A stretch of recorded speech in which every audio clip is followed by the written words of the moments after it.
Good evening, ladies and gentlemen. How are we getting on? Welcome to a brand new camp build, and today, as Steel Rain is still well underway and we have a few new building pieces, I thought we should have a little go at a Brotherhood of Steel style outpost. So, let's have a look at this.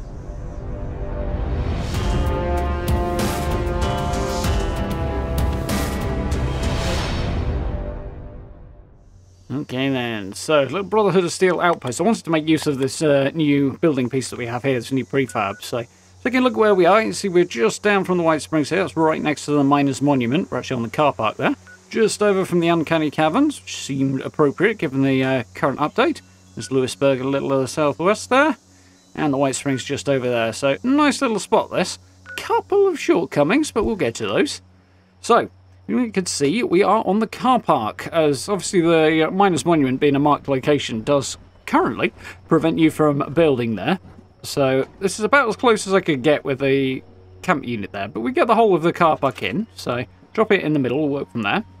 I had originally intended to put this Brotherhood Armoury over on the right hand side there, but it was being rather awkward about the whole thing, so it ended up over here on the left. And because we're using a number of very large structures like this, I thought we'd make a point of using them as part of the outer wall of the camp as well. So we're going to adjust this a little bit. We're clipping slightly through the edge of the build area there.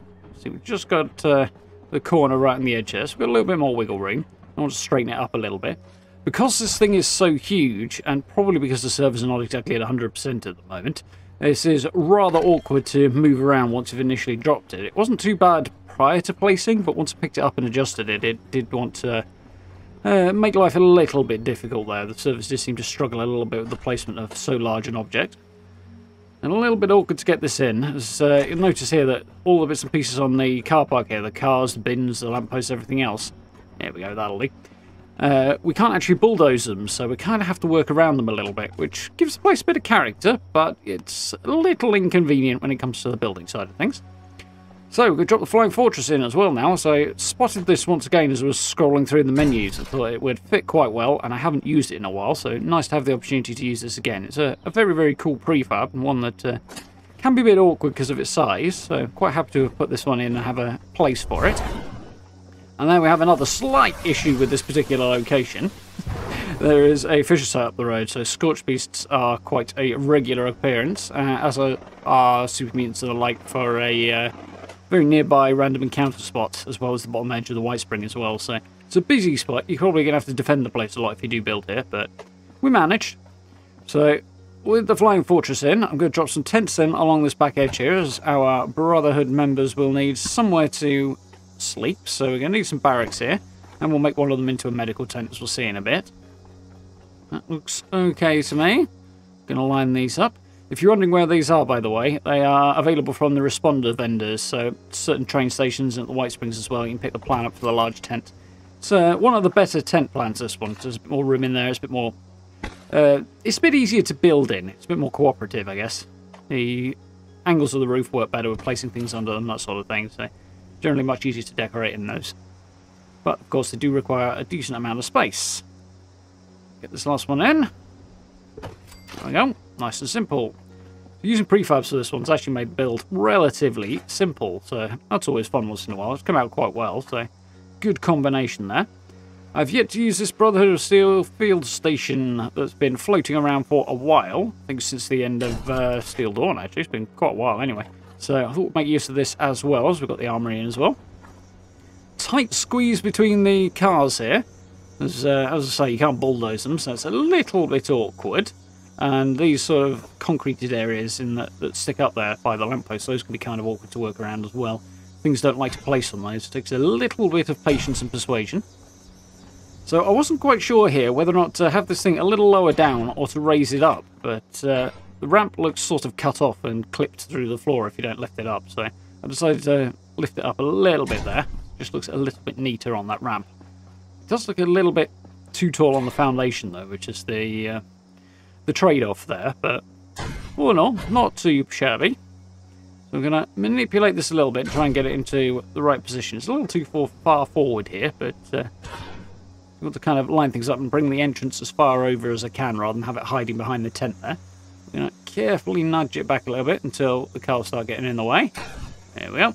So it looks like that's where that's going. that's our primary structures together, all nice and easy with the prefabs. Get some fences in here. So we're going to jump over and use the communist fences here, and I'm basically sticking with these all the way around, as they're the most military-esque fences that we have. We've got a few cool options, but in terms of something that looks suitably military, this is probably the best one, so that's what I'm going to go for. These things are a bit awkward to place, though, as when you pick most objects up or select them, they tend to rotate around a central point, which makes them reasonably easy to manipulate, reasonably.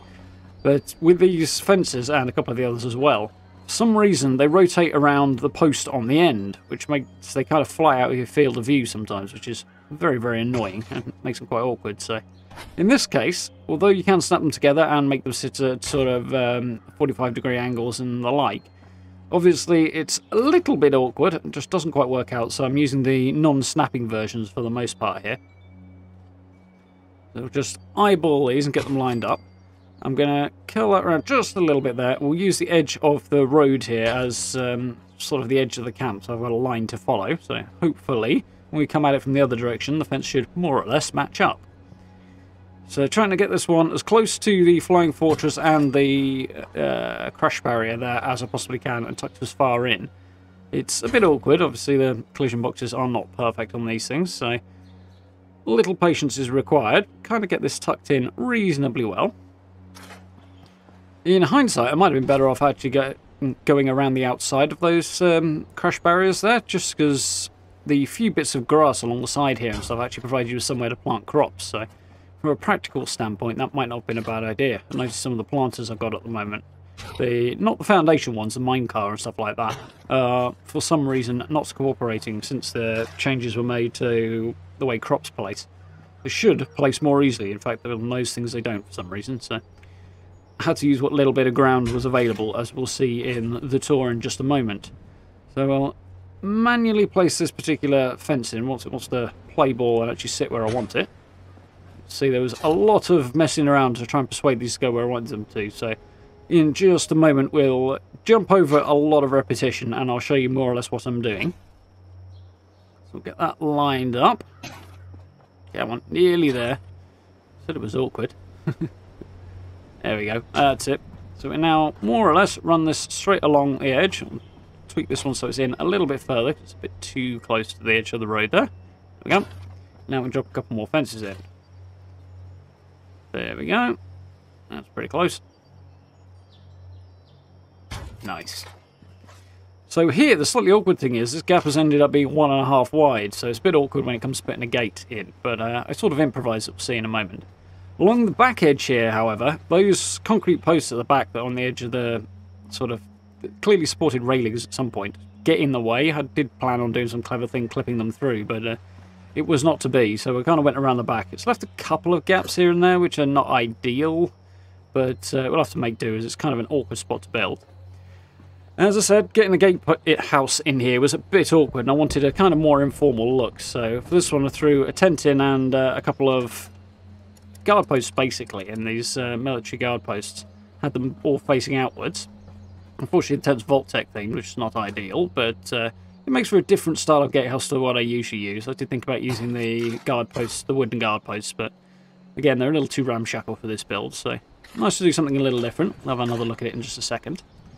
So this is the last sort of thing I want to show you before we jump onto the decorated tour, and that is just around the edge in particular of this flying fortress, and a few other spots as well. There are kind of gaps that I wanted to fill up and try and do so in a less ramshackle, more military style of way, which is a bit difficult with the tools we have available, but we're going with these concrete barricades, which are quite useful.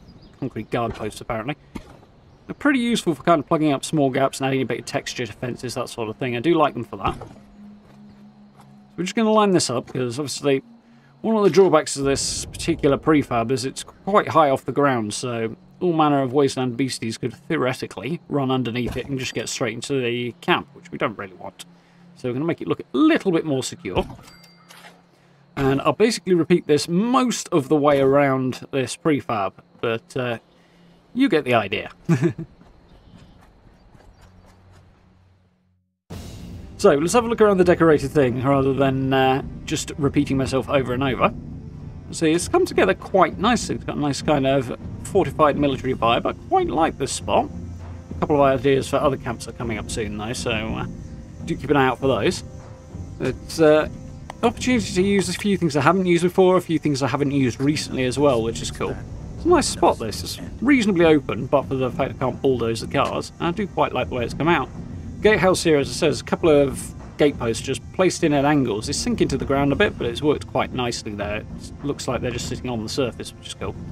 And the tent over the top, which actually had to go in first, has fit nicely between the fences, which was convenient, and kind of keeps the sun or the rain off our improvised guards here. Just a couple of mannequins with some Brotherhood of Steel clothing on them. We'll head on inside.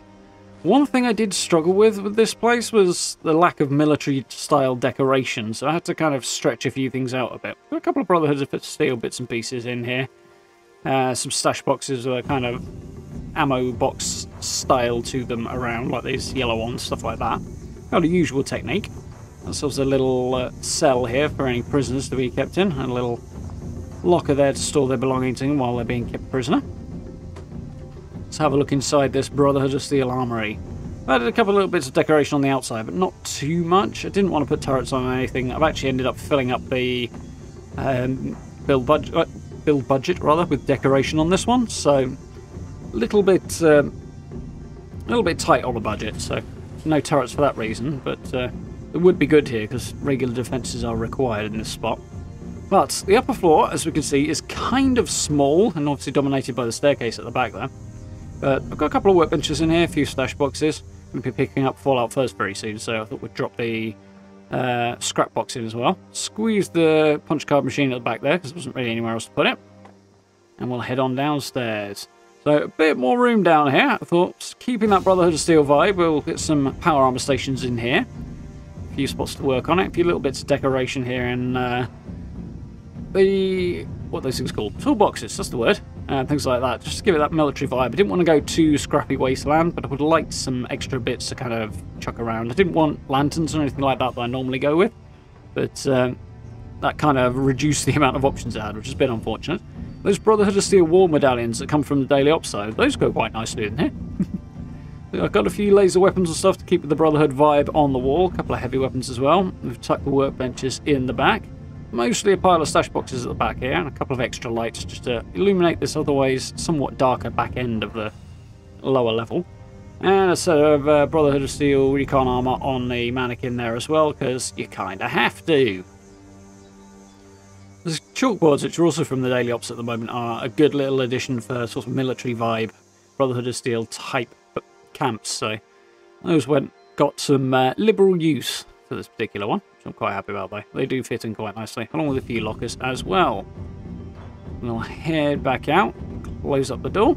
Very happy to have some Brotherhood of Steel flags at long last. I would like some wall flags, not just the flapping ones, but we'll take what we can get for now. Put a little look inside at our cell here.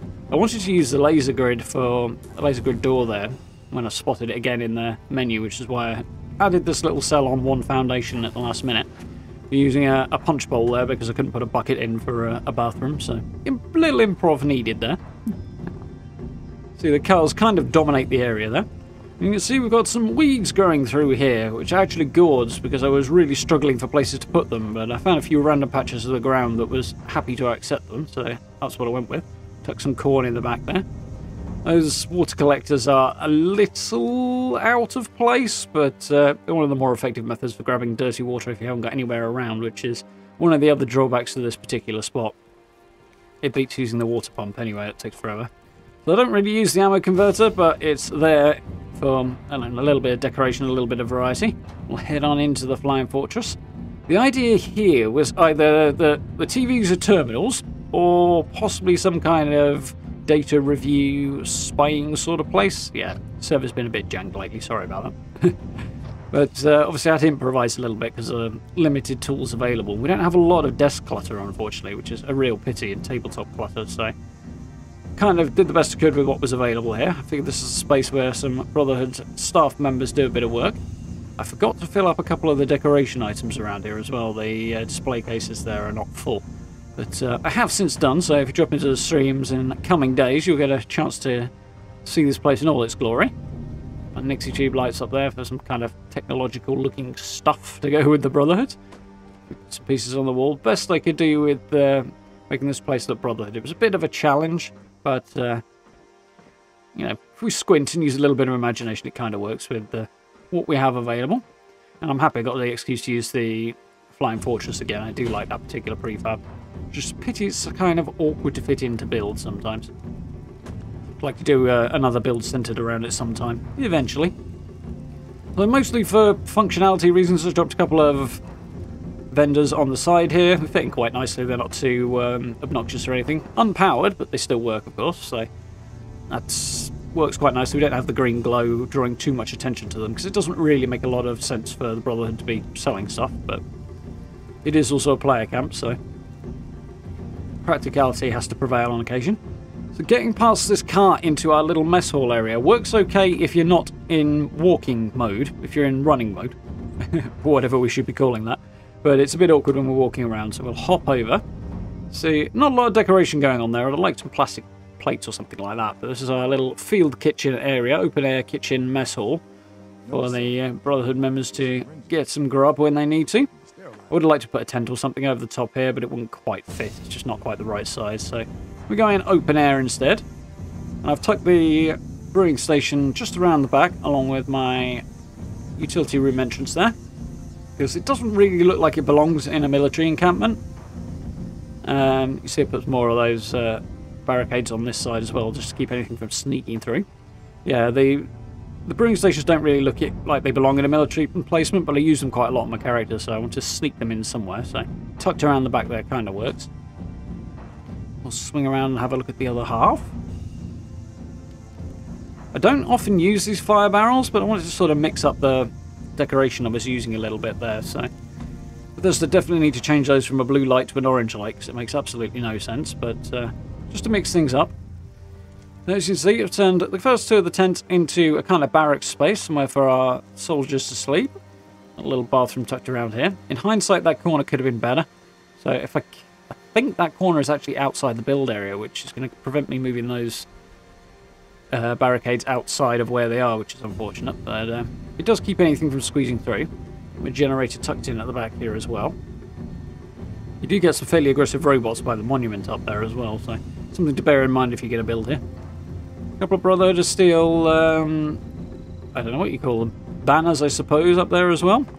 But matching barracks, tents, bedrooms, whatever you want to call them there as well. Keeping them matching to keep that military style. Got Doc Solomon in there just to complete our little medical tent. The responders thing on the back wall is not ideal, but it doesn't look overly responders. It just looks like a general medical sign, so that's fine. Seemed like a sensible place to put my decon arch as well. I just put the symptomatic over on the other side, as I didn't really have a lot of spaces for it, but it kind of blends in as part of the clutter, so it's not too bad there. We'll have a look at it on the way out. In the field station, this place is a little awkward. Its walls are very, very Spartan, so finding something that doesn't look out of place in here is kind of awkward. So I dropped the Brotherhood round table in there from previous daily ops. Added a few extra military bits and pieces and bits of decoration. So I figured this is like a planning room. They organise their missions and stuff before they head out. So we've gone with that kind of vibe. There's not a lot of room to move around, but just about manage it. It's got everything we need for a little operation planning centre. And we'll climb up here a bit. Unfortunately, you have to be pretty close to make this door work. There we go, I think. Yeah. A little bit of persuasion, we can close up. I'll head back towards the exit. So, yeah, quite happy with this one. Would have liked a few more military style bits of clutter, that sort of thing to go here, but on the whole, it works reasonably well. So, I do hope you enjoyed the video. If you did, please do consider dropping subs and likes on me. It is hugely, hugely appreciated. Social media links, merch store, and channel memberships are all available down below the video as well if you're interested in supporting the channel that way. Really, really appreciate it. Hugely helps out. Massive thanks to everyone who's done that. And if you get a chance to join the live streams as well, we're having a lot of fun with those. But for now, thank you very much for watching. I look forward to speaking to you all very, very soon.